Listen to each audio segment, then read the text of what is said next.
Welcome, everyone, and thanks again, Cynthia and everyone at Ragdale, for having us. I'm looking forward to this conversation, which is really intended to be a very casual and open conversation about publishing, connecting authors with the publishing world. Some of you may have publishing in your background already, I presume, and I welcome any questions along the broad spectrum of what you might like to know from our panelists. The cards that were passed around, if possible, if you have a burning question that you'd like to add now, that can be passed during the beginning of the panel. That way, as the panel continues, I can add those questions at the end and make sure that everybody has a voice, and the conversation will also be open too. You will have noticed that there was lots of information passed around and put on the chairs, so take time to look at that. I noticed that some of the information there is about publishing. From Rhino, I saw that Rhino is talking about their publishing process, but we will be asking these questions of the panel today too. There was no information from the Guild Literary Complex, for which I apologize, but there is a sign-up sheet out on the table where there are many books in the dining room from the different publishers that are represented here today. So the panelists will introduce themselves, and as part of that introduction, they will briefly talk about their publishing, but I will introduce them at least by pointing them out. To my immediate right is Ralph Hamilton from Rhino, Heather Buchanan Greringer from Willow Books and Aquarius Press, and Danielle Parra from Siete Vientos. So with that, let's go ahead and begin. And Ralph, would you mind introducing yourself, perhaps in a little more fully than I did, and then tell us a little bit about Rhino? Well, I'm the editor of Rhino, and Rhino's been around about 38 years. And it's a completely independent journal, and that's unusual in the poetry world. We publish nationally, internationally, each only once a year. We get about 10,000 poems a year. And unlike most journals, we really are run sort of like a collaborative. I'm the editor, technically, but everyone who works on Rhino is a volunteer. And so everyone has to be able to do any number of tasks. The key task, obviously, is they've got to be great readers. But almost all the Rhino editors are accomplished poets, but they also then have to do administrative tasks. And at most poetry journals, you'll see that there are usually 2 or 3 people making a decision. Sometimes even the decisions, particularly if it's just 1 or 2 people, the decision is made essentially in silence. At Rhino, because it's a group of 12 making the decision, before the poem comes to the table, 3 or 4 editors will have read it, and if any editor gives a poem a 1, then it comes to table, and then it's read out loud. And so that introduces just an interesting quality of orality to the decision making. These days, of course, we can look at it, those of us who haven't read the poem yet, but hearing it actually does change the poem. And many poems, or some poems will not work out loud. The way they're laid out on the page and maybe their complexity, they're not going to work that way. But I would say most of the poems actually really do work well out loud. And in fact, some of us who've maybe read it in the document change our view when we hear it working as an oral document. And of course, that's the roots of poetry. In all societies, primitive societies initially, song and dance were the way we humans dealt with uncertainty in life, with celebration and with loss.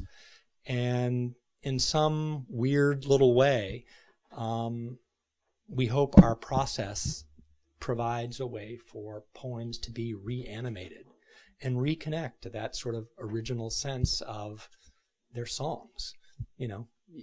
They may not rhyme.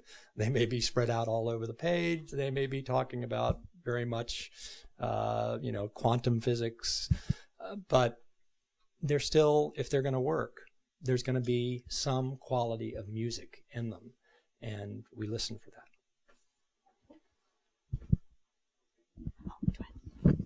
Good afternoon, everyone. Can you hear me? Hi, I'm Heather Buchanan Geringer. I'm the publisher of Aquarius Press and the imprint Willow Books. Aquarius Press was founded in 1999. I founded it to publish the work of writers who were typically underrepresented in the market. When I was coming out of college, I noticed that there was quite a disparity in what was being published and by whom, and I wanted to do something about that. So, and in 2007, I founded the Willow Books imprint specifically for writers from diverse backgrounds. And a couple of our key features that we do is we now have a national competition, which results in publications. And I'm so honored to have our first two winners here with us, Angela and Angie. And it publishes the works of writers from diverse backgrounds, and they also get a reading at the University of New Haven, and they also win a cash prize as well. One of our other features that we're known for is our Reverie Journal. It's specifically for writers of color from the American Midwest. It's the only journal of its kind, and we're very proud of that. And we host workshops and seminars throughout the year. Our goal is to discover, develop, publish, and promote writers from diverse backgrounds, primarily. We've also expanded, as with Angie's book, we've expanded into nonfiction as well. We were known for our poetry for a number of years, but now we're proud to say that we're venturing into nonfiction and poetry as well. I mean, nonfiction and fiction as well. Good afternoon, everyone. Well, first and foremost, I would like to thank the Ragdale Foundation for this wonderful invitation, and I'd like to congratulate the two authors that are with us, Angie and Angela, for their great achievements on getting their books published, and of course, thank you to the panelists and to John for sharing this panel with me. My name is Daniel Parra. You can call me Danny. I'm originally from Mexico City. I was born and raised in Mexico City, and I moved to Chicago in 1999. I lived in Budapest as well for 1 year to complete their concentration studies in economics and public administration. Then I completed my bachelor's degree at DePaul University in International Studies.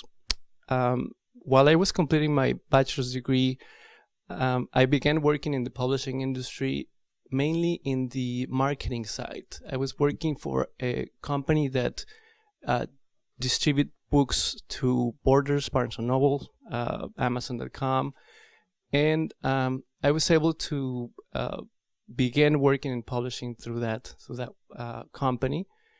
I was very fortunate to be able to travel to different international book fairs, like the International Book Fair of Guadalajara, Mexico, as well as the Frankfurt Book Fair. Later on, I just was enchanted with this industry and with this field, the field of publishing. So I wanted to find out how these books actually are created and how can one get a book published. So I decided to move into the editorial field, and I began working for one of the largest publishing houses in the world, that is located in Glenview, Illinois.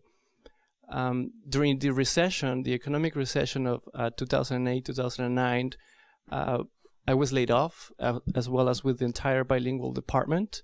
So we, as a way of resistance to that situation of being unemployed, we decided to found our own publishing house.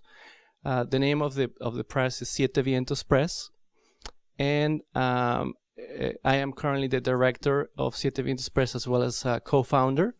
We published flip books, so you can actually read the original text on one side, and when you flip it as side A and B, on side B you can actually read the translation to English. we actually have I have some of the books on the table if you want to see the format that we've been publishing. It's been actually very successful, very well accepted. The books, some of them have been used now as textbooks for some universities, particularly for some universities on the East Coast as well as on the Midwest. And I run the day-to-day operations as well as with my partner, Colin Jordan. We recently released the fourth book, which is a translation of a Mexican writer whose name is Mario Bellatin. And this was a book release that we worked on collaboration with the Guild Literary Complex last February in Chicago. Since my background is in international studies, most of the work that we publish has to do with breaking boundaries in identities and promoting diversity. As Heather was saying, we actually do something very similar. The reason why that is because I believe that once you are able to be exposed to different ways of thinking, you can actually expand your expectations and your perspectives of life. And that is exactly what we want to promote with Siete Vientos Press. We began publishing works of Latin American writers because that's what we know most, that's what we're more comfortable with. But we are also looking into promoting and publishing works of writers from very other diverse backgrounds. So we're moving into that direction, but it is, of course, a challenging thing to begin a publishing enterprise or business, considering that we live now in a market where the giants are merging and they keep becoming bigger and bigger and bigger, and the smaller publishers are becoming smaller and smaller and smaller. But that gives us also a great comparative advantage, which is to care for our writers and to be able to give more attention to our authors, which is something that we will actually be talking a little later on the panel as to what is the personality of the publishing houses.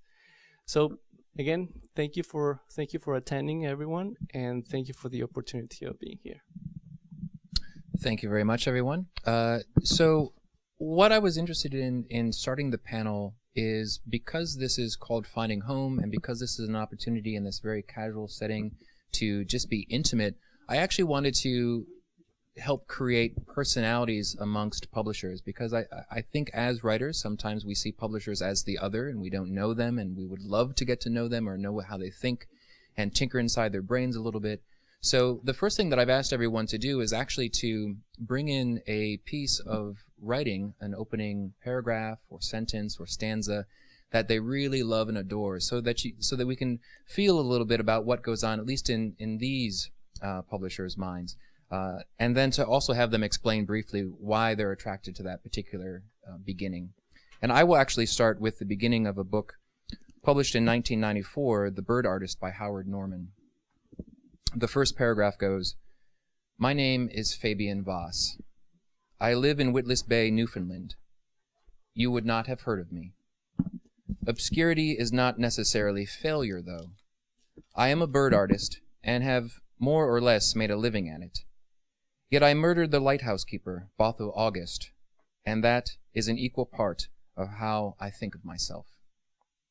So for me, that opening paragraph is so succinct and pared down in language and direction, and I just had to dive into the rest of the text to figure out how the story was going to unfold after it had been actually told to me in such a precise way. And thankfully, in this particular novel, the story itself is so rich and meandering. You actually don't get to the murder of Botho August, until very late in the novel, even though you're expecting it. And this opening paragraph just really captivated my attention, and I was pleased that the novel itself carried my attention. So whoever would like to go next? What I thought I'd do is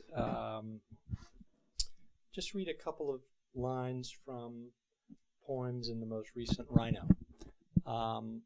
Because Rhino is the moving average of the 12 editors at the table, we make a point of not wanting to have one perspective. We think our strength is the fact that some of us like more avant-garde stuff, some of us like more traditional stuff, some more narrative, but that we're always learning from each other. And so let me just read a few different lines. This is from a poem called Prolix. The pearly immensities Thoreau saw, jangled jewels of winter at her lobes. And then another. The haberdashery is thrilled. Stolen logarithms dance in the fire. The thrush is silent. I lost my mattress on a night like this.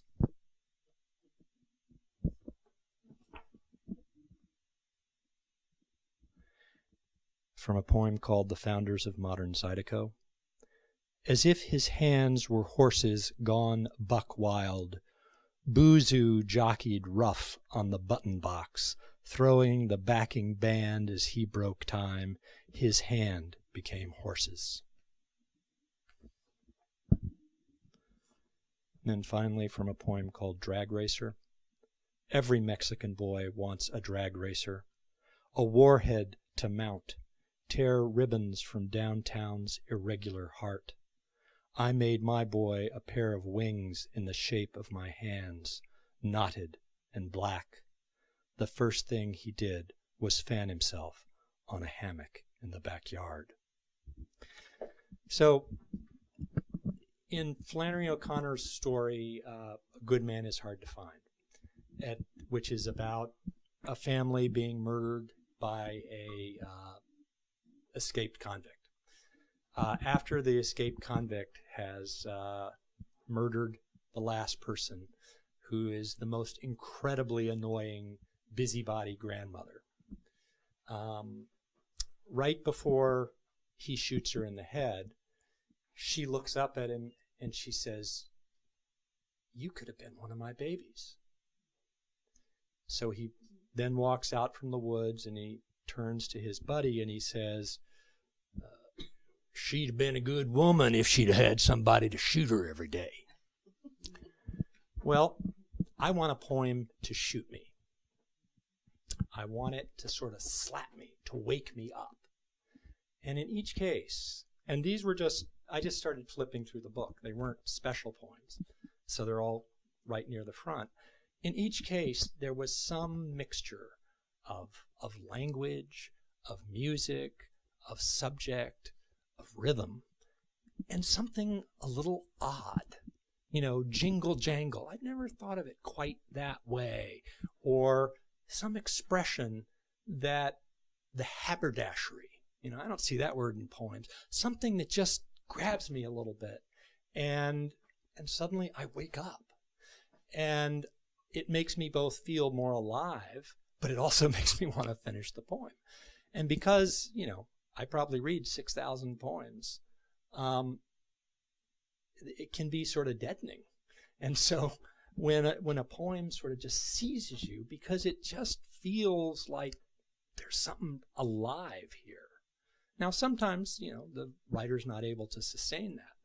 But when the writer is able to sustain it, it's just so exciting because for me, I always feel, when I was a kid, we used to go jeweling up in the mountains in North Carolina, and you get a big bucket of mud, and you'd pour it, in a trough, and you'd be looking for rubies or sapphires.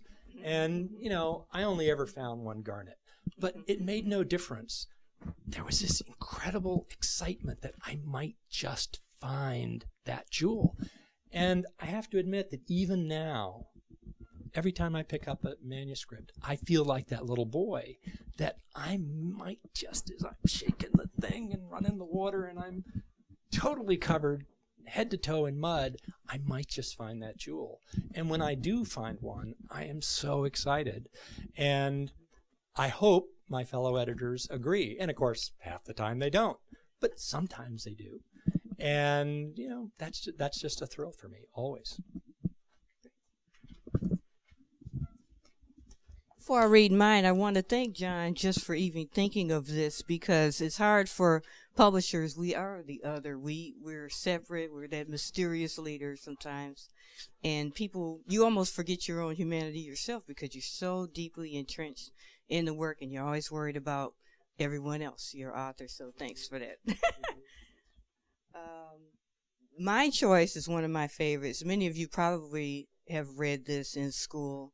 When I was in elementary school, it struck me, and I think it was a really formative moment for me. It's from a short story called There Will Come Soft Rains by Ray Bradbury, 1950. In the living room, the voice clock sang, tick-tock, 7 o'clock, time to get up, 7 o'clock, as if it were afraid that nobody would. The morning house lay empty. The clock ticked on, repeating and repeating its sounds into the emptiness. And that just stayed with me. If you know what the story is about, nuclear war has happened, and the family that lived in that house is gone. The shadows of their bodies is blasted and imprinted into the side of the house. And what struck me was the loneliness of the house.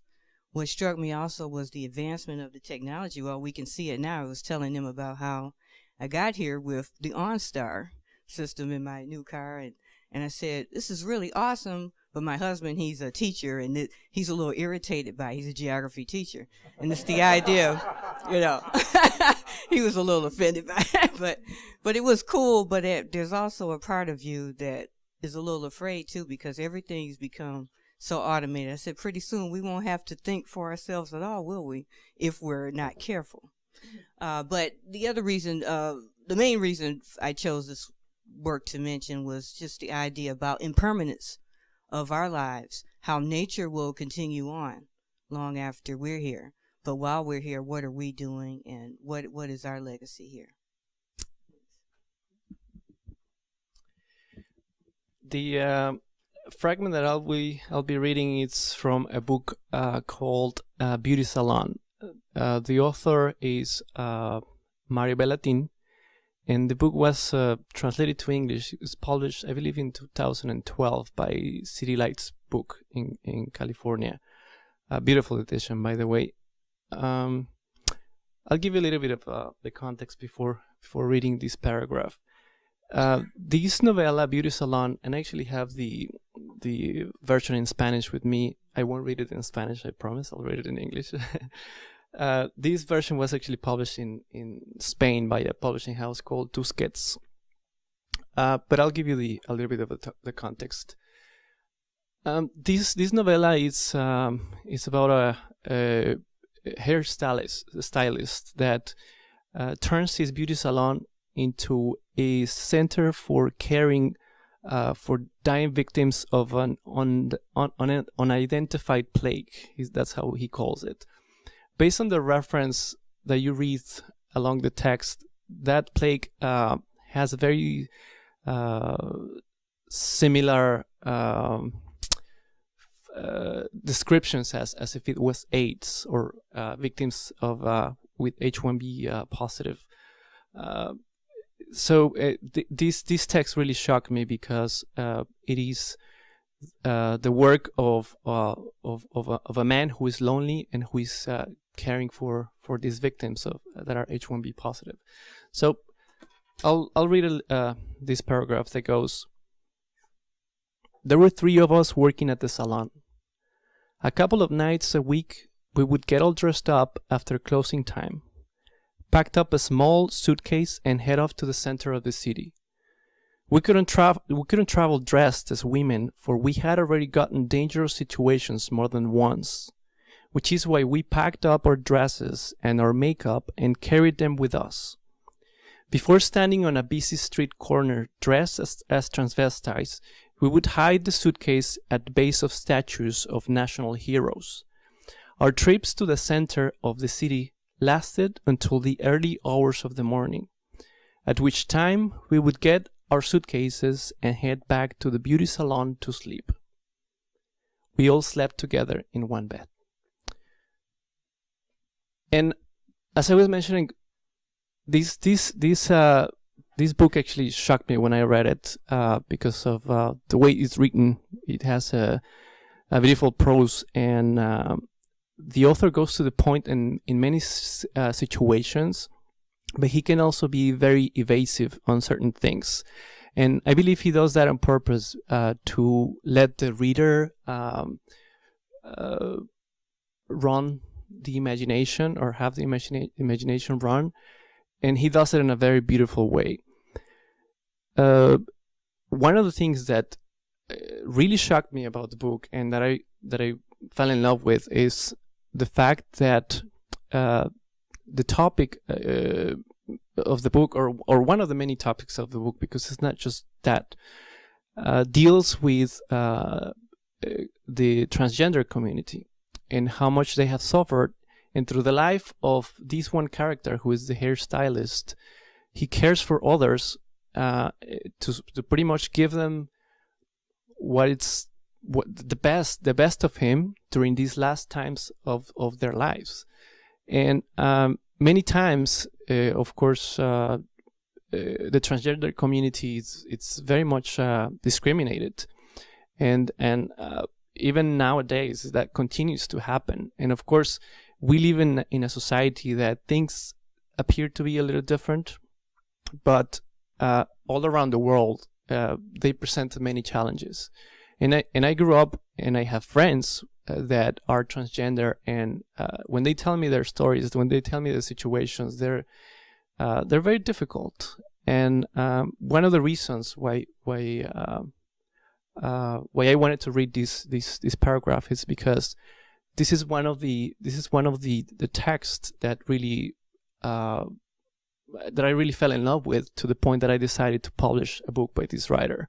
The last book, which is the one actually we published, is by the same author. It's a different book, but it's a beautiful style. It's very genuine and experimental topic that I thought it was just amazing, and it deserved to be brought to a different audience other than the one he had already reached in Spanish. So we did the translation, and now it is available in English as well.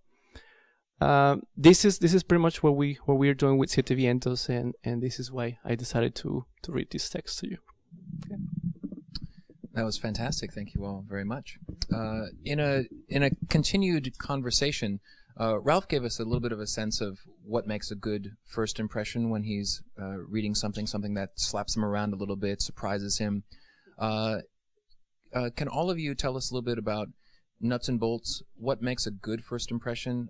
Obviously, you're looking for good writing, but when something comes to your computer screen or something comes to your table, what makes a good first impression, or what makes a bad impression?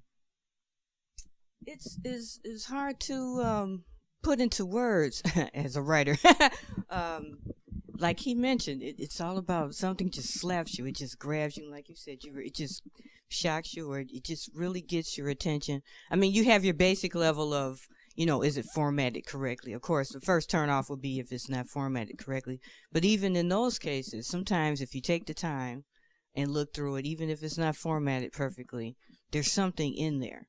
I'm always struck first by the humanity of a work. That's always the first thing for me. My grandparents were sharecroppers in Mississippi. And so I would say like a very humble type background. And I think I still carry that with me, in the sense that everyone has value and meaning.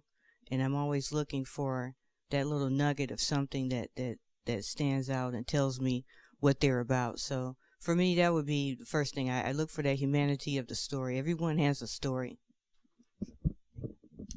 Yeah, I totally agree. And I do believe that it is very important to have a well-written text that has, of course, syntaxes and transitions that connects different ideas well. But I think selecting a manuscript goes beyond just being well-written. like Heather was saying, it definitely matters it's important on the topic that the author is covering. To me, it is important that the topic has an impact in society, that has some sort of that awakening call for others when they read it. But also, it is important that the writer is definitely committed to it. That's something that I make sure we do. As a matter of fact, before we select a manuscript, we do a whole research around the life of the writer, and we don't go, of course, into private and personal situations, but we like to make sure that that the writer deserves to be published, and that they're working hard on it, and that they're going to also follow up with the work, because we like to believe in our writers, and whenever we do it, as I was saying, differently from a large publishing house, we are able to craft the books and give them the attention they deserve. And the only way we can do this is if we are able to connect with the writer. So beyond just reviewing the text, I think it is also important to get to know the writer, get to know their experiences, their goals, their personality, and based on that, that's when we then give it a green light. The second book that we published it's called Saturnalia. It's published by a Dominican writer, and that was a book that I immediately fell in love with as well, because the author, other than just writing, he's an artist in all senses of the word. He's a performer. He does dance performances, which are very. He's developing his own style. He is mixing Japanese Buto dance with tap and merengue, because he's from the Dominican Republic. And every time we actually present the book, he does a performance, and this has worked amazing for us. We've actually gone on a book tour to Mexico last November, and we originally had planned 3 presentations, but the presentations went so well. And of course, at the beginning, people wouldn't understand the concept. When we were talking to the venues where we're going to present the book, they would ask us, so what is this, a book presentation or a performance? And we were like, it's both. So they loved it. Ray Andujar is a fantastic author. He's a machine of public relations as well, a public relations machine. And he worked amazing, and that has really opened the doors for him a lot. And I think that has to do a lot with how we looked at his writing, at his text, because we knew that he was totally engaged with it, and I think that's something that's important, as well as the text, and that what I mentioned at the beginning, that it has a good transition and good syntax. So. I guess I would just add that, at least in the case of poetry, the first verse, the first few lines, I mean, a poem may be only 20 lines. In addition to catching my ear or my imagination in some way, it should provide a way to decode the rest of the poem. And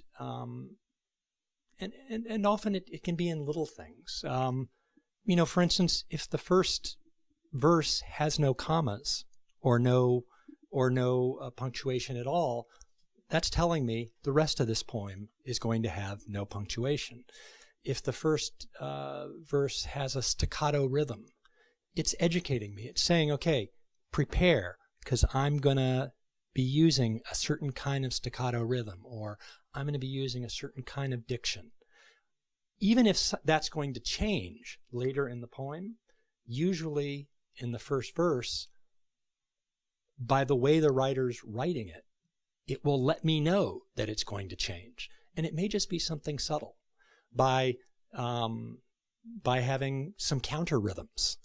If the rhythmic structure is going to be changing later, or by having a sort of a much wilder and more varied diction, or going in a sense from a thick, dense syntax to something really simple and declarative and short.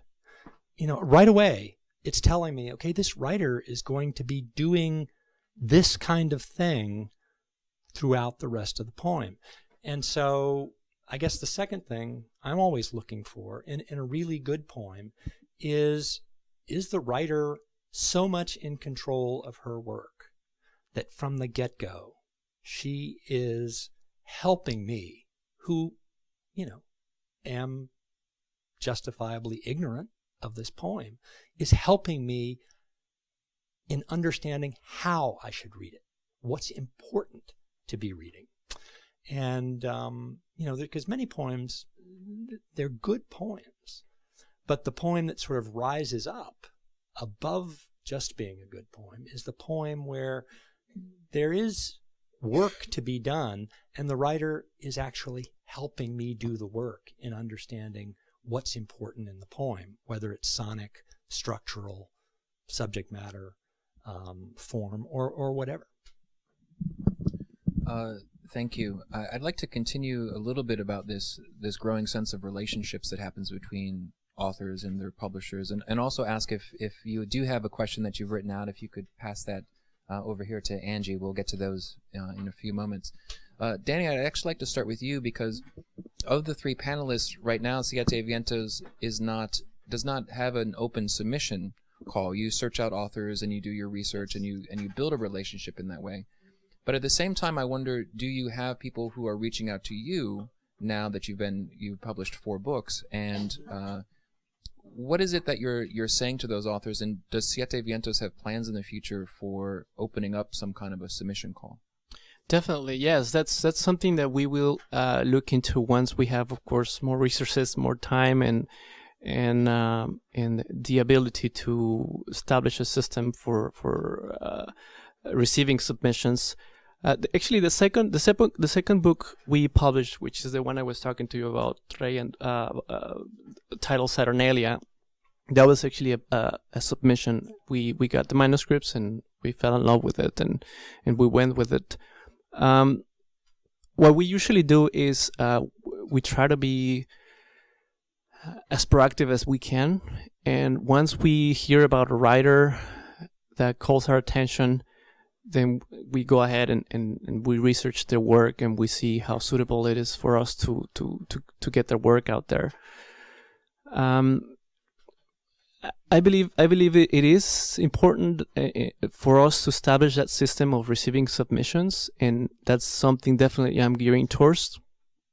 But at this point, whenever I get a submission, I of course usually ask the writer to first find out, based on our catalog, if the title of the book or if the subject of the book would go along with what we have currently in our catalog.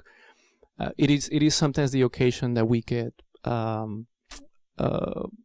proposals to publish poetry, and since I love poetry, but I don't have too much experience publishing poetry. So what I do in those cases, I try to direct them to other publishers, and I tell them perhaps that would be more along the lines of what you're trying to publish, and I think it would be a good idea that if you're a writer and you're looking into submitting a manuscript, you take a look at the catalog of the publishing house and seeing more or less what is the work, what is the type of work that they're doing, and based on that, determine if that would be a good call for you. Another thing that I usually recommend to writers, and this is because that's one thing that we are doing. We're trying to discover writers that somehow created an impact or made an impact abroad with their text, and bring that idea or that philosophy to an English-speaking audience in the US. So one thing I recommend to writers is to look into other publishing houses outside of what's around them, and perhaps do the same thing. I'm not saying go to other countries, but why not? But you can start by looking into other states, into other cities that perhaps have publishing houses that would be interested in publishing something not from a local writer, but something that would bring that different philosophy to their readers.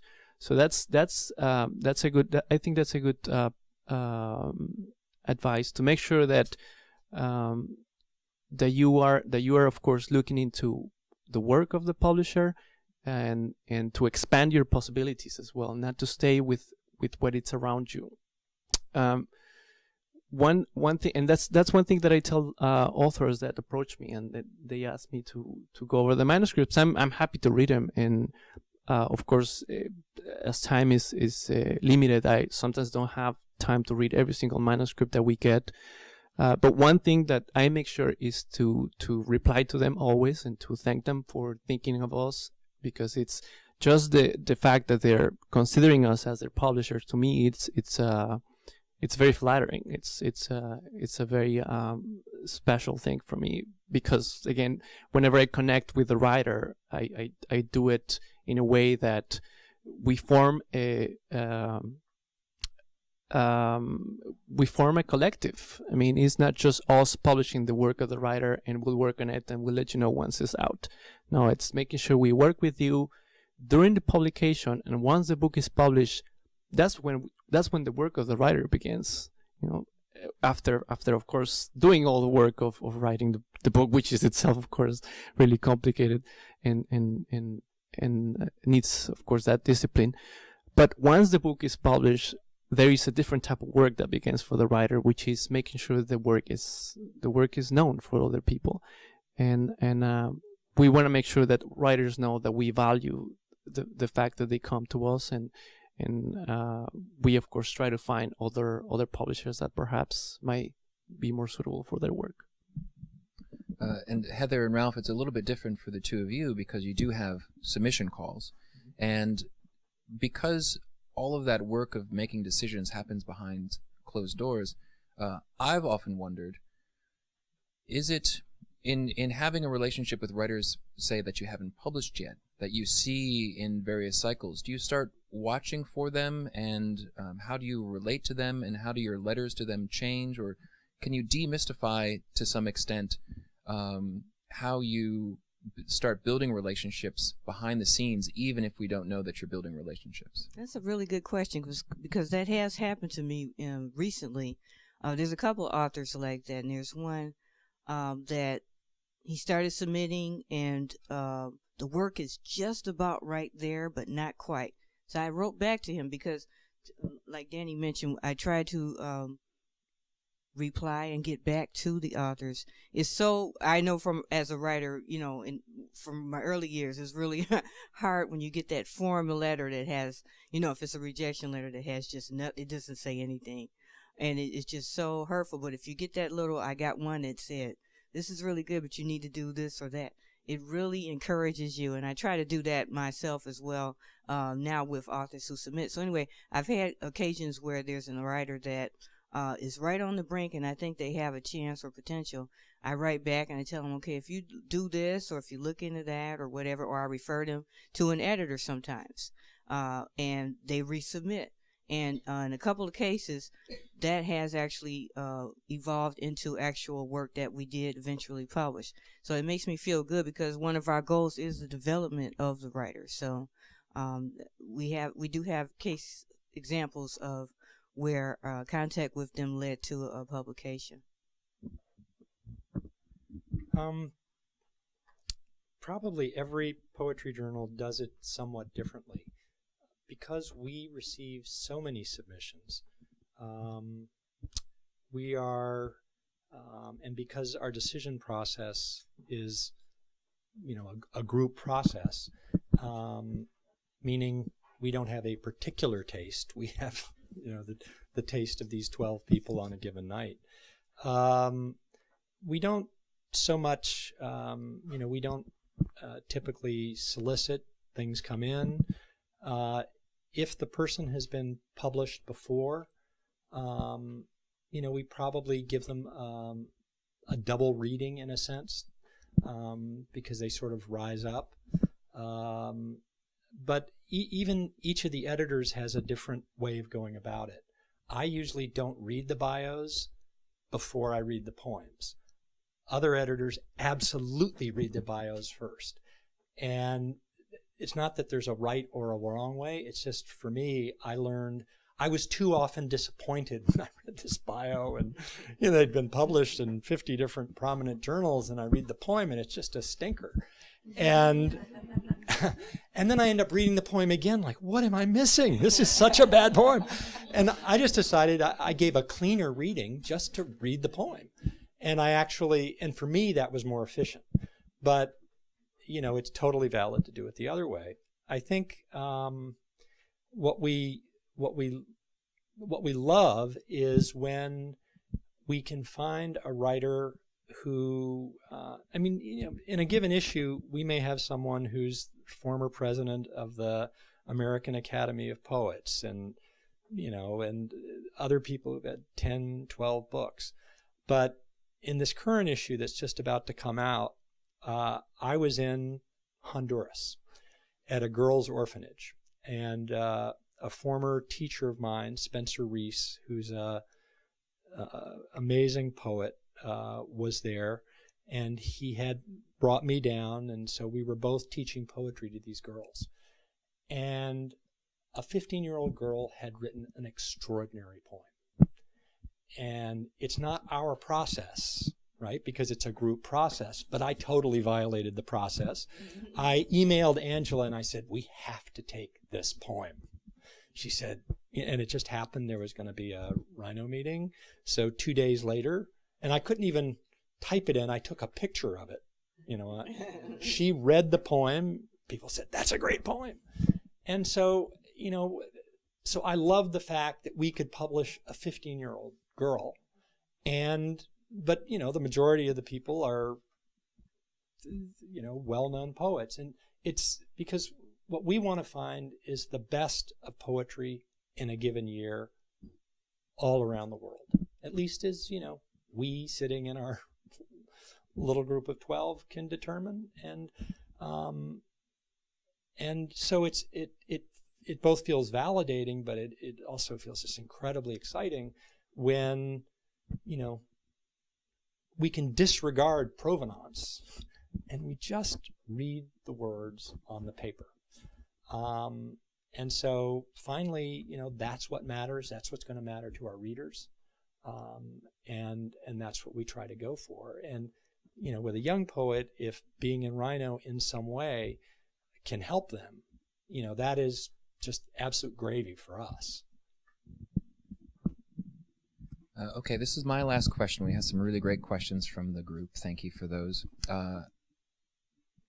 The issue of simultaneous submissions, I think, plagues writers because there's so many places you can submit work, and many of them say we really do not accept simultaneous submissions. So if you could clarify for those of you who have a policy on that, what that policy might be, and then also just speak to the challenges as a publisher so that writers can perhaps understand what's actually behind that idea.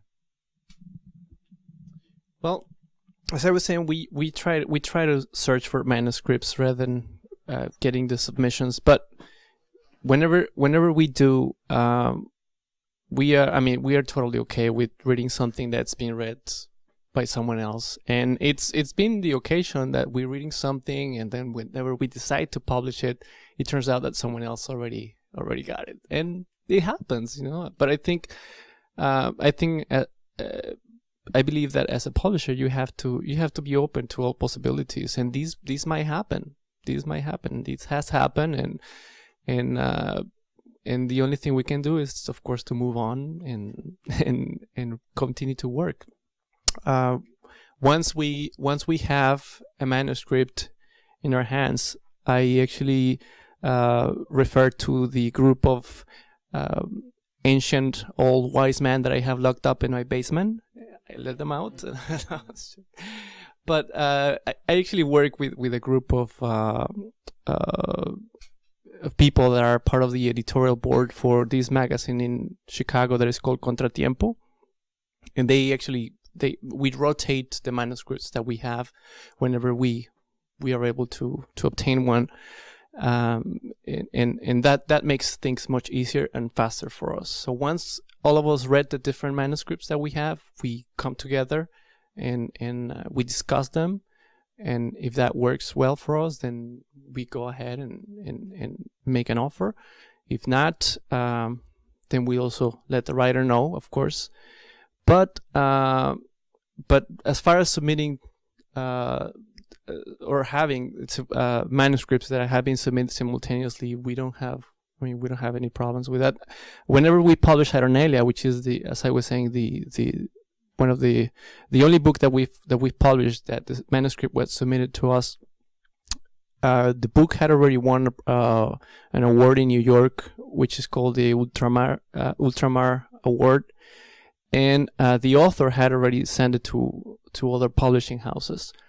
He actually received a reply or an offer from a different publishing house, but he was actually waiting for our offer. So that can also be the case, and even though at some point we lost one manuscript to one publishing house, we actually won another one in a different way. So it all balances, and again, we try to be as holistic as possible. Sometimes, again, time does not allow it. We do have, of course, limited time, but I've learned to stay awake at nights. I would say, like Danny, it balances out. I don't really, overall, we accept simultaneous submissions because I'm very happy if a person gets picked up somewhere and it happens to work out that way. I look at it as they're meant to be with that publisher, and the ones that are meant to be with us will appear. But overall, we don't have a problem with that. Now, I don't recall for the awards competition because we have more than one judge and person, people involved with that. I can't quite remember if we accept simultaneous for that because there's cash prizes involved. But overall, I know for our journal, there's no problem because I look at it like it should be as many opportunities available to the writer as possible because it's already hard enough. So that's our stand. I think the majority of poetry journals accept simultaneous submissions, and Rhino does. The only problem we have, and it is a growing problem, is that because the majority of submissions now are done electronically, people submit to more journals. And that also makes it harder to track where you have submitted. And of course, we're all poets too, and we have the same problem. You've sent your particular packet out to 20 or 30 journals, and then then it gets accepted, and you're like, oh damn, where did I send it? And for us, the frustration is we will have been at the table, put in the time, decided to take it. So I'd say probably 5 to 10% of the poems we accept a year. When we send them the acceptance letter, really sorry, that was accepted a month ago or a week ago. And it's an annoyance, but it sort of just goes with the business. And, until the systems that we're all using are better, I think it's just something that we'll live with. But because, it may take us, at the beginning of our acceptance season, we may get back to people within a month. By the time the backlog has built up over 5 months, it may take 5 months. And so it's only fair that, that there should be, from our point of view, that there should be a free competition and people aren't feeling limited by whatever time it's taking us. Does anyone in the room know a good piece of software or a particular trick to track all of your submissions? Does anyone have something that they rely on other than Excel, perhaps? There's an online duotrope.com, and if the journal is on their site, then you do have a tracker for your poems and how long it's been out, which is very helpful. Great, duotrope.com. Poets and Writers also has an online tool that you can use to track submissions, and every once in a while once a year they'll point to it, and I haven't used it. I have my own little system, but I did. I looked at it, thought about it. Great. Poets and writers as well. Some journals will say they accept simultaneous submissions, but they want to know if it's going to be a simultaneous. And I was wondering how that, if you know anything about how that works, is that because they're going to read it faster, or they're going to not take as much concern over it? All of our panelists accept simultaneous submissions. I don't know if you have it. If you haven't, We haven't specified that. But I think it makes sense. What you mentioned, probably they want to go through the manuscripts faster so they can make a decision as soon as possible. Or I think it does depends a lot on the personality of the publisher. It depends a lot also on the size of the publisher. If it's a large publishing house that has several people receiving manuscripts or reviewing manuscripts, they'll probably have a faster turnout. Or if it's a small publisher, maybe they're overwhelmed by it, and they, like you were saying, they want to put it on a different order. For me as an editor, if I see a note that it's been submitted simultaneously and it turns out I really want the poem, then I would probably find a way to fast track it with the group and say, hey, this poem is being considered elsewhere and we really want it, so could we decide on it quicker? I think that's how it would affect me as an editor. So to take some of the questions that have been submitted, I have a couple here on copywriting that I'll try to put together. Could members of the panel discuss the necessity or the effectiveness and even how to copyright written work? That's the eternal question. Here. You want to start? Go ahead. You can start. Yeah. So we have many different experiences with that. The first book that we published, it was of course a total experience because we didn't have any previous experience with that. It was just an experiment. But it turned out that since the writer of the book that it's also at the front of the table that is called And the Hippies Came, he had passed away in 1984. So we had to find the person who had the rights of his work, which very probably was his family. So we were able to talk to them, and it turns out that they were all attorneys. So that was a little bit intimidating, but we were able to work out with them a fair deal, and of course they were very excited to hear that we wanted to bring back the memory of the brother. We actually talked to the sisters, and we were able to come to a happy medium in which we were not extremely ambitious. There is, of course, many variables that you can negotiate on a contract. For example, is the book gonna be carried only in one country? Is it gonna be gonna have copyrights for worldwide? So we wanted to go conservative, and we didn't want to. We wanted to make sure that the barriers of the copyrights had the understanding that we were not trying to do more than what we could handle. So we decided to go just for the copyrights for the US, and that worked well. Since they were attorneys, it turned out that they were very professional. We were able to manage everything very nicely. We also worked with an attorney ourselves, and I think we came to a very beautiful understanding. We did a very similar second thing with the second book. The third book, the writer, Mario Bellatin, actually the fourth book, Mario Bellatin had already published about 40 books. So he was, of course, very experienced with it, and he had pretty difficult situations, difficult experiences with copyright, with his copyrights. He actually mentioned that a publishing house froze his copyrights because of some sort of misunderstanding between them, and he wasn't able to publish his books at any other publishing house for about 10 years. And that was very painful for him. And of course, he found out a way through legal counseling that he could actually continue publishing his work. And after that, he actually told us, you know what, I really prefer not to have a contract. I prefer to have an agreement, and I'll be happy to sign it. But I'll ask you for something that is not too complicated. And I had met with him a few times before. We had actually known each other. I know his work. He knew us already as well. He was very excited to work with us. We were very excited to work with him. And we handled it that way. We decided to leave attorneys away, and we worked an agreement just between us. Of course, it's a written agreement in the event that we forget about something and we need to reference to what we talked at the beginning. There is something in writing.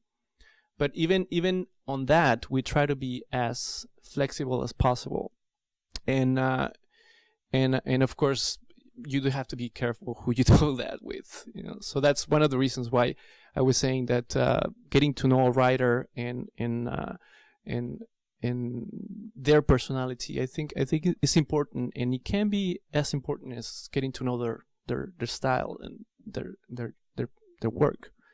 So that's how we approach copyrights. We try to be as holistic as possible with that. I'd say first off, I'm not a copyright attorney or anything, but overall, a lot of beginning writers, they tend to ask that when I do talks. Don't spend a lot of money running to copyright a work before it's published or anything like that. Technically, the minute you write it down, it's your work. And when you deal with a publisher, you're just granting them the rights to create a version of this work as a book or ebook for a specific amount of time. And that's a key point. So the basic thing I would say is make sure when you get to that point, you need to have a contract or a really good agreement like what you mentioned. It has to specify the duration of the time and what exactly are you granting this right to that publisher for. Beware of things that say global rights and things like that. Make sure that there are clauses in there that explains it's going to be in a paperback form, it's going to be an ebook, it's going to be print on demand, it's going to be what they call traditional publishing. There is a difference between that and print on demand. That's where a lot of people get caught up in bad situations. So these are the things. So really, you do kind of need a lawyer to look at the contract. You really do. There's just really no way around that unless you have a good, like you said, a good relationship where you have a good agreement. In poetry, it's a lot simpler because it rarely involves money. So, what we want to do is, publish it first. So that means if you're a writer, be very careful about publishing it on your own website or someone else's website,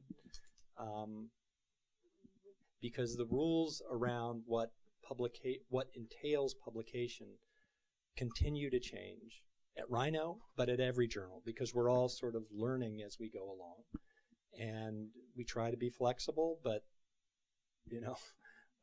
the line between what is publication and what is not is not clear anymore. And the copyright for us reverts to the writer once we've published the journal. And we sort of reserve the right to continue to put the poem on our website and things like that. But we try to keep it fairly simple, and most poetry journals keep it fairly simple. Once you get into publishers of poetry books, again, then my colleagues' stories, I think, are much more apt because worldwide and the length of copyright becomes much more important. There were a couple of related copyright questions which I encourage you to ask during the break if you want to talk some more, if perhaps one of the panelists feels that they might be able to answer that. My sense is, though, that they might be a little more specialized for the panelists to answer as well. In the Chicago area, there is an organization called the Lawyers for the Creative Arts, and they do a lot of work not generally pro bono, but at rates equivalent to nonprofits and artists. And they would be a great resource to check into. And it sounds like from the panelists that the focus is on writing, and once the thing is written, keeping in mind the business aspect of thinking that through and being careful, and if need be, seeking legal counsel. Here's a nuts and bolts question. What should a query letter include or exclude? Tell us a story of a good query letter, someone seeking publication. Well, once we actually published the letter and not the poem. Because the letter was great and the poems were stinkers. But again, as I mentioned, I read the letter afterwards, so they're less important to me than they are to some of my colleagues. But I just like them to be factual. You know, no frills, just what matters to me is the poem. So who are they? Where are they? You know, a sample of publications, not 50, and close. However, you know, every so often someone does write a letter that is just wonderful because it's so weird. You know, I gave up writing poetry and then I moved to Prague. And, you know, in Prague, and then they go on for a couple pages, but they go on in a really engaging way. If someone's able to do that, more power to them. I guess my guess is in terms of getting a poem published, it may not be your best use of your time and energy, but every so often I do read a letter that is just astounding because it's so surprising. But those are few and far between. So at least for me, just the basic facts, because it's really the poem we care about, and more than anything else. That's how we are too. The work should speak for itself. I shouldn't need you to tell me word by word why I should accept a particular piece. Mainly for us, query letter should be brief. We don't want a long letter because the work should speak for itself. I do like a little creativity if you could put in a little snippet from the work and maybe start with that. I don't like a real chronological type of thing. And that's different from a synopsis. If we go into the next phase and ask you for a synopsis, that's another topic. But query letter, you could be a little creative because it also shows us your creative, you know, abilities within that letter. And I guess that's it for us.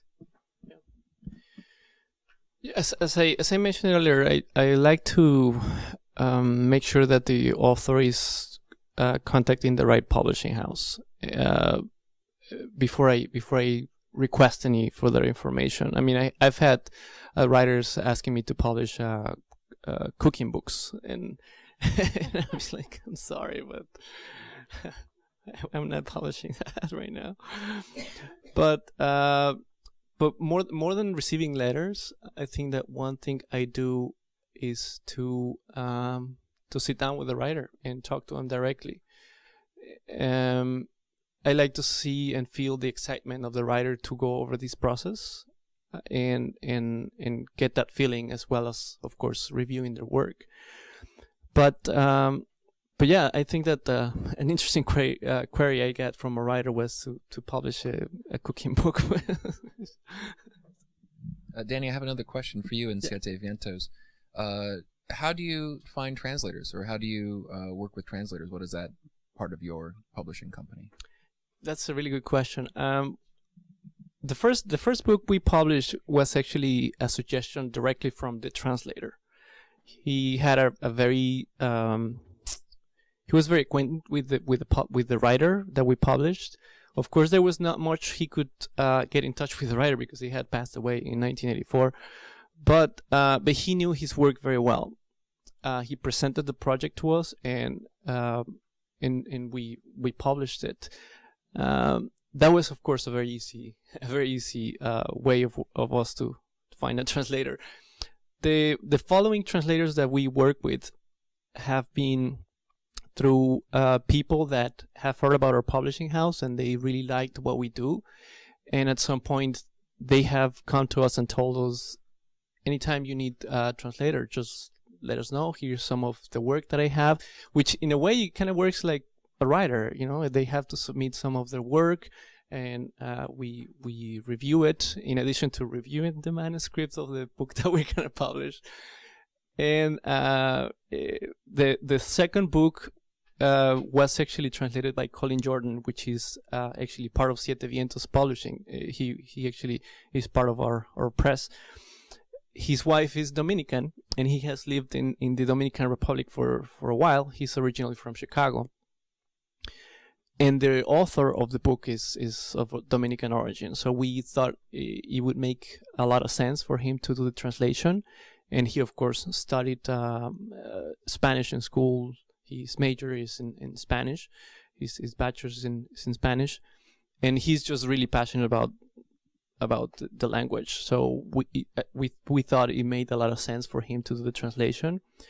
We are also in touch with different programs of higher education institutions that have translators that need to gain experience and that need to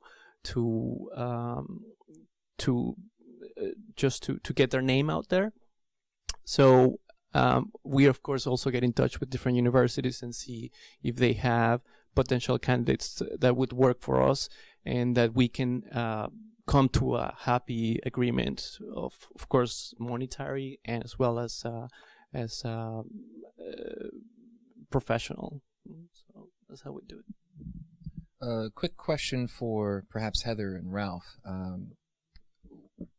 The use of a piece that is multilingual, that perhaps has more than one language in it, how is that generally received by the editorial board? Oh, well, in our case, we welcome it, so we're very excited about it. We have come across an interesting phenomenon that Angie mentioned to me and another one of our authors about how the work should be presented in terms of what you call quote-unquote foreign words, or should it be italicized or not within the text. So it's still an ongoing thing for me to learn and understand, how it should be presented. I leave it up to the author. I don't tell them it should be this way or that. I leave it up to the author. I think increasingly more non-English words appear in poems, and it's a matter of balance. This year, for instance, we had have a poem that I think there were 4 or 5 different languages. There were just little phrases used, and the author had put in footnotes, and I hated the footnotes. So we accepted the poem, and I just said, "Do you mind if we take out the footnotes, the numbers on the poem? We'll put the information below the poem." But it just, for me, there's a beauty of the thing on the page. And in a poem, where, again, it's short, having these little numbers was really distracting. And so, we have printed the poem, a line, and there are the footnotes. And it's fairly easy to tell what they're referring to. But it was just a visual thing that it seemed to clutter up the page to actually have the numbers there. Most often, people will just put in phrases, and to me, it's in a way, it just makes the sort of rhythms and the sounds of a poem more exciting. What we haven't had yet, and I don't know how we would deal with it, is if a poem was, say, 50-50 in a language, what would we do? We haven't gotten it yet. What I think we'd want to do is answer the question for us, how does this work as a poem in English? And if it works as a poem in English, even though 50% of the text is in another language, we'd have no problem with it. Because, we are an English language journal. I know that at Rhino Reads, which is a reading series we run, at one point we had readers come in who were going to be presenting poems in multiple languages, and so we had folks read in Tagalog and then read the poem in English. We can't do that in the journal, but I suspect it's going to become more and more of an issue for English language journals as the sort of globalization and the polyglot nature of English, because it's such an incredible sponge for just words, and it seems to absorb them so well, that it will actually be more of an issue. And, we'll learn and sort of change as, I guess, we learn. Ralph, we had a question about how many poems make it into the final reviews phase for Rhino. Do you have a general number for that last step before publication? Oh, well, Rhino is usually about 100 to 120 poems, but that's from 10 to 12,000 individual poems a year. And if I were, I would say about 20% of the poems we receive are absolute non-starters. They're earnest work, but there's simply not enough craft in the poem. Then there's a big group in the middle, 50, 60%, that they're pretty good poems. And the nice thing in the poetry world is people actually do tend to sort of self-discipline in a way, and so there's nothing wrong with the work. It just doesn't rise to that level where it feels like this is something we really have to publish. And then there are going to be 20% of the work that actually is going to 25%, sometimes even 30%, that's going to come to the table and be discussed. But that's a lot of poems, and because there are 12 people involved, it means we really have to make decisions pretty quickly, and we do it on a vote basis, and then we move on. And the nice thing about it is, I guess about the Rhino culture, is we don't have time to sulk. So when you're the only one who wants the poem and it just goes down in flames, there's going to be a next poem in 5 seconds, and you just have to let it go and start listening, because you may want that poem, and so that sort of it means it's I don't know, it gives a sort of light-handedness to the process of you love it, but then you let it go. But I can't speak for other journals and how that works. I have one last question for the panel, and then we'll have readings from our guest authors, Angie Chuang and Angela Narciso Torres. If you could answer this question in just a line or two, returning to the idea of relationships. You've published someone. What is now the relationship that you have with that person? What do they gain from being part of Rhino or Aquarius or Siete Vientos? I think that's what makes a publishing house strong. The relationship that you have with the people that you're working around, or that you're working with. I'm sorry. I was actually on the car on our way here. I was talking to John, and I mentioned that I began the publishing. I began Siete Vientos with a group of friends, and unfortunately, none of them are still around as part of Siete Vientos.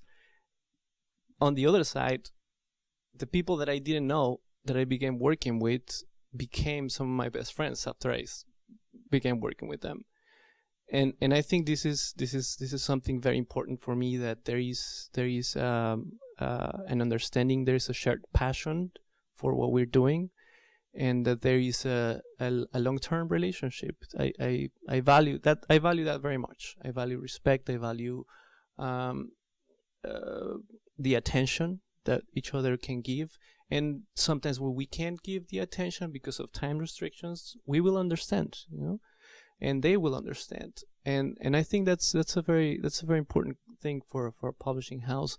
all of the writers, of course, with the exception of Manuel Abreu that died in the 80s, we have a very strong relationship with, and up until today, we continue doing presentations with them. As I was saying, I was able to travel with Ray Andujar to Mexico, and that really strengthened our relationship, and we presented in different cities in Mexico, and we're good friends, and we keep in touch, and I'm looking into his future work, and I think that publishers do many times grab some writers or a few writers, and they're like the warriors of the publishing house, and of course sometimes it's impossible to do it once you have hundreds of writers.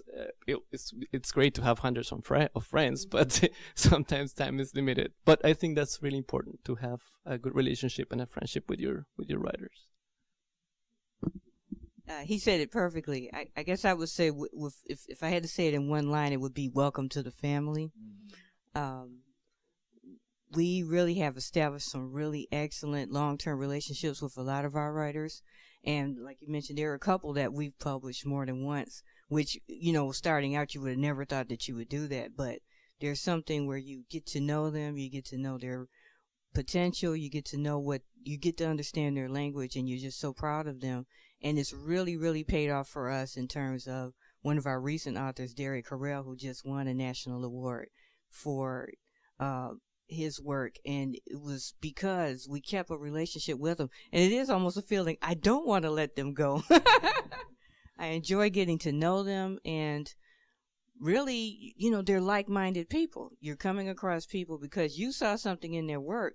That means there must be something in you that resonates with what they're doing and how they think about things. So it's just been a really wonderful experience for me that I didn't really think about at the outset, that you kind of gain friends. You can't really call it friends because you're their publisher, but it's a really special relationship that develops, and you get to know really wonderful people.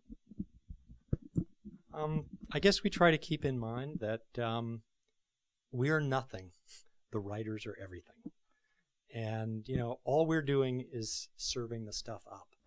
If we don't have good poets submitting, we don't have anything. And I think we try to keep that at our core. So we try to do a lot of little things, like at AWP. Every time a writer came by the table, we took a picture of him and then tweeted it out to the entire 13,000 people, because somehow I can't explain how that works, but our tweet was connected to everybody at AWP's tweet. And so when writers get honors or their book comes out, we put that on our blog. We have writers reading at Rhino Reads. We feature them at our publication parties. So it's usually small, but any little thing we can do through our sort of publicity mechanisms that we can sort of feature them and give them a platform, we try to do it. And I guess we always remain grateful that they've chosen us and feel very lucky. Please join me in thanking the panelists for spending time with us today.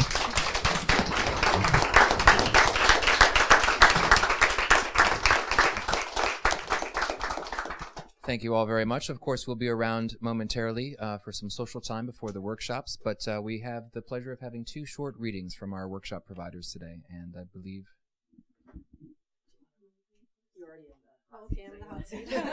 So Angela will go first. I'm going to just read for 5 minutes. Oh, I'm good here, yeah. Did we need the mic taped to the table, or can I just put it down this way? I'll just put it down here. So thank you all for being here. I'm Angela Narciso Torres. I was published by Willow Books, and I'm very proud to have this press as a platform because, as Heather said, their mission is to publish typically underrepresented writers in the literary world. And the contest that Angie and I joined was the first of its kind for Willow Press, and we were the first winners. And I have to tell you, the news of being even just a finalist came as such a huge boost for me because I had just come out of a conference where one of the publishers said, don't even bother sending me your manuscript. It's just not going to fit our aesthetic. And I was just crushed hearing that. And I was in the Boston airport waiting for my flight, and Heather's email came in saying I was a finalist. And I said, thank you, God, because I was just about to toss the manuscript and start again from scratch. And this is a manuscript I've worked on for almost 10 years. I mean, the earliest poem here is from about 10 years ago, or maybe even longer than that. I had come to Ragdale in 2010 to finally assemble my poems into something like a book. And so this is like a coming home for me, coming here 4 years later with a book already published and with my publisher here. So thank you for having me. It's really special to be here. So my book is a poetic memoir of sorts of my growing up years in Manila and my eventual move to the United States as an adult. I will read maybe 3 or 4 poems. I won't read very long. We've been sitting a long time. The first poem is called Waiting for My Father at the University Hospital Lab, and it's just a memory of having waited long hours for my dad after school, where he worked behind a microscope and a typewriter at this lab.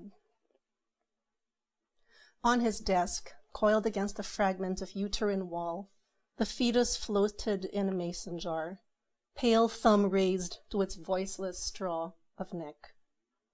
Shaken from mothballed sleep, my father's lab coat, starched, pressed, lily white, sloped across his shoulders behind the Underwood typewriter. A blank sheet waited for letters to pound through carbon.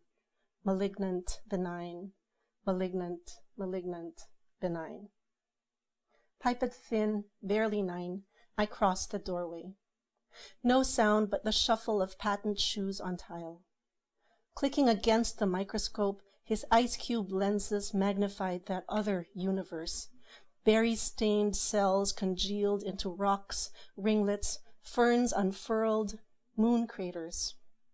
Curled amid books and paper, I became infinitesimal, a tight fist of fire and constellations, no larger than a dust mote on the camera lens he polished with a scrap of chamois before peering into the deep rivers of a heart pinned open. So many of these poems are about my family. The next poem is about my mother and one of the many departures that have come between us, and she lives in the Philippines. Lucky. My mother looks for signs on the morning of my departure. Everything means something else, she assures me when I topple a juice glass, calling it good fortune when crystal shatters. When I lose the coral earrings she gave me, she blesses heaven. Better that than your life. So when she hears the flight's been delayed, burnt fuse, she's exultant, convinced the gods have foiled some evil design on my safety. It delights her when I call from the gate to say I've spilled coffee on my favorite sweater, and yes, the weather in Denver is fine. Mother of contradictions, believer in science and angels, for you I'd stoop for the wayward pin, avoid each sidewalk crack, comb a field of wild clover, to find you a balm for letting go. A short poem. I once heard the late Seamus Heaney say that small things can bear the weight of anything in a poem, and I think about that a lot. And I like to tell people that in workshops and students that we really need to learn to trust the images that we choose in our poems, because they do speak of what's within. They're like a little metaphor, or like a Rorschach or a symbol of these great big things that have no translation in regular words, but in the poem, a small object can just bear the vastness of beauty, of grief, of loss. So this poem is called Soap. Years later, my father would tell her that while she was away visiting family overseas, the slowly shrinking soap became a sacrament of his loneliness, and how, when he bathed on the eve of my mother's return, the bar had thinned to a petal on the lip of the tub. Just one last poem. Okay. The last poem begins with a phrase in French. It's entre chat et loup, which means between dog and wolf. And it refers to that time of day between afternoon and evening when it's too dark to tell the difference between a dog and a wolf. Entre chat et loup. More than tearing open the cream envelope or hearing the shush of linen paper between eager fingers, more than the rush of ink-spattered words, there's the waiting, or so romantics tell us. That expansive breath held as if underwater for what seems forever, each cell filled to bursting with oxygen for a lover's letter to arrive. Like that cold January dreaming of your first kiss, lips parted half asleep in class or practicing scales on the piano, something inside ripens to almost breaking. Anyone observing how magnolia buds flush before they speak in white flame will recognize the wish to linger in airports or train stations, prolonging that final glimpse, or the urge to pause on a bridge, watching dusk's vacillations. Entre chat et loup, the French say, implying that all we know of heaven is the eyelash between day and night, between dog and wolf. Thank you.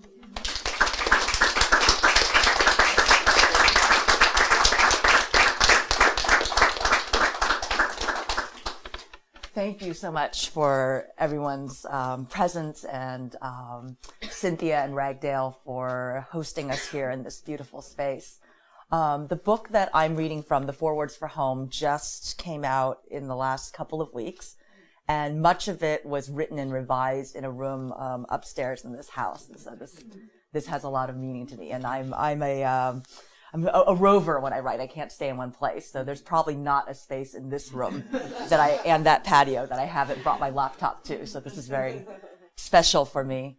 I wanted, as a note of housekeeping, I just wanted to let you know that the book, when Lynn Mooney from Women and Children First comes, the book is not, they weren't able to get it yet. And so she has offered to anybody who wants to pre-order, she'll ship it to you for free. And I am reappearing in Chicago, even though I'm from Washington, D.C., on April 18th at Women and Children First. So if you order your book now and get in the mail, then you can come on April 18th, and I promise to cite it for you. So that's my tip on getting the book.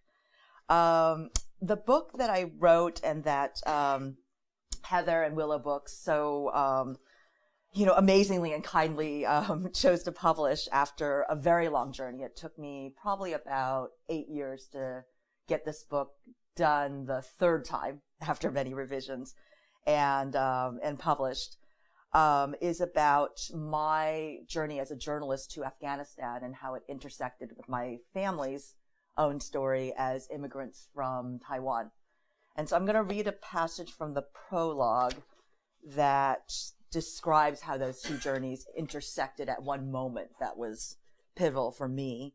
To preface the passage, I just want to let you know that up until this point, I had been staying in Afghanistan with a family who I was covering as a journalist. I was living in their home. And if any of you have ever taken malaria pills, Lariam, it really messes with your sleep. So I was taking these naps as people in Muslim countries that wake up at 4:30 a.m. with for the call to prayer, often siesta in the afternoon. And every time I woke from a nap, I just felt horrible because I had this bad taste in my mouth, and the Lariam had messed with my sleep.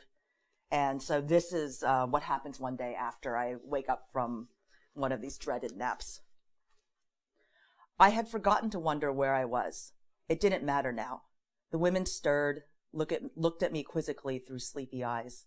Somewhere between quietly getting up, wrapping my headscarf around my head, finding my shoes in the pile outside the bedroom, tiptoeing across the courtyard, and cracking the courtyard door open to sneak a peek, the thought, "Oh, I'm in Kabul," flickered across my consciousness.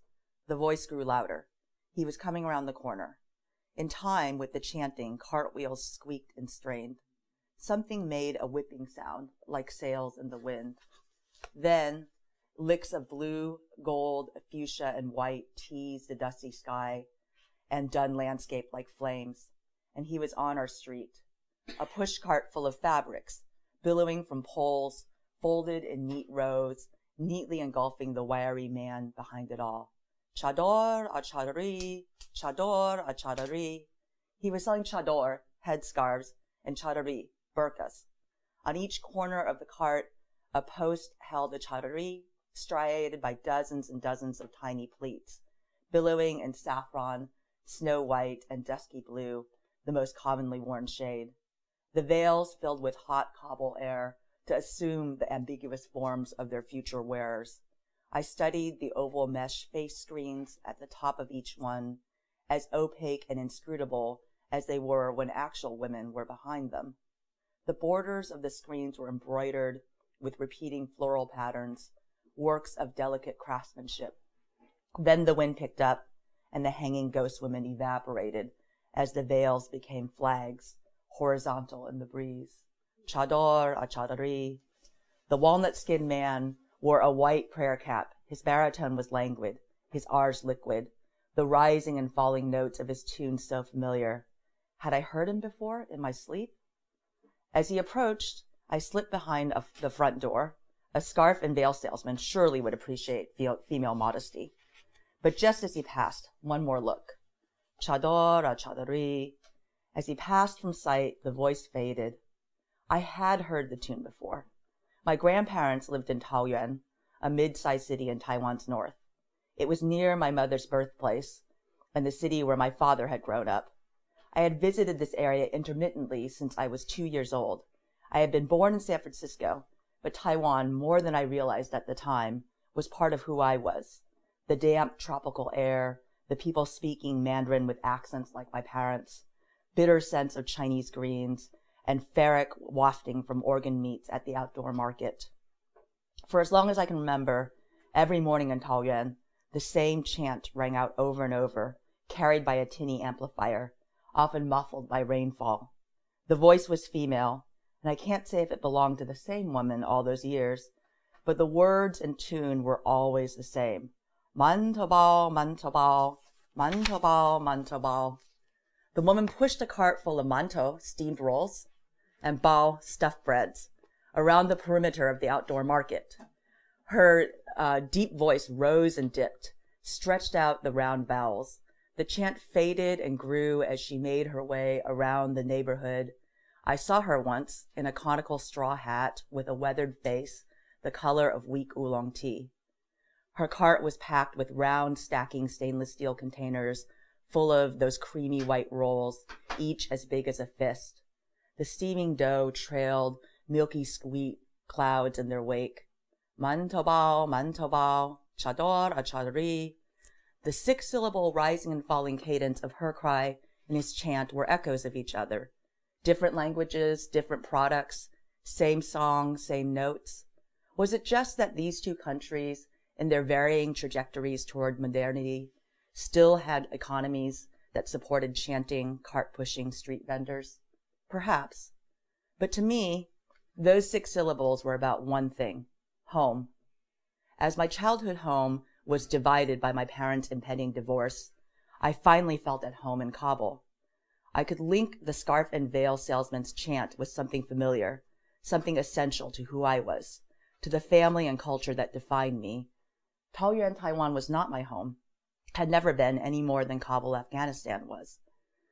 In that moment of connection, I could hear both street vendors as clearly in my head as they both could have been just outside the door. In my remaining time in Kabul, I heard the scarf and veil salesman a few more times, always upon waking from my nap. Once, I peered out the front door to get another glimpse of him. Other times, I just languished half asleep. I never again woke up feeling dislocated in Kabul. Thank you.